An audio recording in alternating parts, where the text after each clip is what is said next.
Welcome back. For most patients, a malignant brain cancer diagnosis is a death sentence. And standard treatments have been very disappointing, but now a new experimental therapy may offer new hope. Health reporter Marta Waller joins us from the newsroom with how one man is beating the odds in a very big way. Marta. Well, despite years of research, the finest minds in neurology and neurosurgery still don't know what causes these tumors that run rampant and kill most of their victims within a matter of months, but not Kevin Carlberg. At 25, Kevin Carlberg was living his dream. His band Pseudopod had just been signed with Interscope Records, and they were on tour.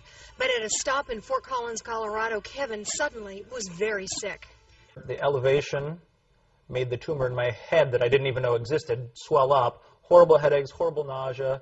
The band finally decided, let's get this guy over to urgent care. We're at urgent care here in Fort Collins.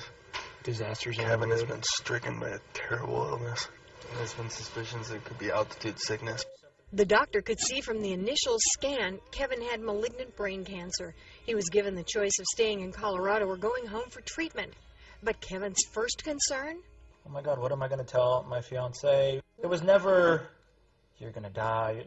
That never, I mean, maybe it crossed my mind at some point, but it was mostly to call you.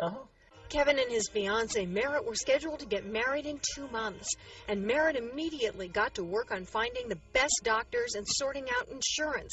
Kevin wound up at UCLA's Jonsson Cancer Center, where neurosurgeon Dr. Linda Liao operated on his tumor and enrolled him in a program for an experimental brain cancer vaccine. The vaccine is made from the patient's own tumor proteins, so we actually take the tumor's tissue itself and isolate out the proteins within the tissue, and that's what we're trying to mount an immune response to.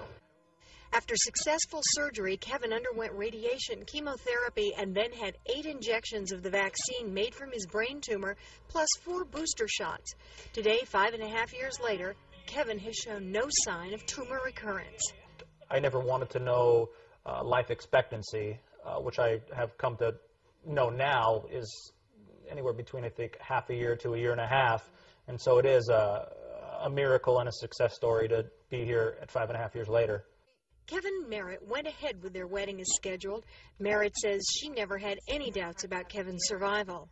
I knew Kevin was a warrior. I knew that we were going to get through it. We were 25, so we didn't have enough life experience to know any other way.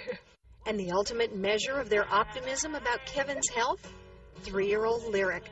Definitely Daddy's girl. Stuck in the middle, stuck in the middle, stuck in the middle with you again.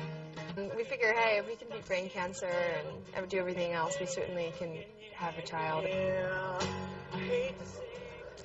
The UCLA is enrolling patients for phase 2 of the brain cancer vaccine clinical trial. And if you want to find out if you or someone you know might be a candidate for the program, you can head to ktla.com/health. Leela and Emmett, that's our health report. Hey, Marta, quick question. This works actually by mimicking the proteins that are in the cancer cells, reintroducing them to your body, and then letting your body fight them off because of its antibodies, correct? Well, yeah, it's like a flu vaccine, basically. Does it work for any and all cancers?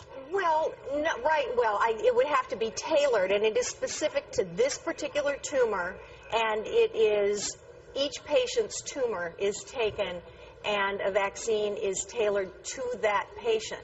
So it's the same concept as a flu vaccine, for example, but it is made from the tumor for that specific patient. And right now, it is the best thing on the horizon for brain cancer. Okay. Marta Waller, thank you very much for that report.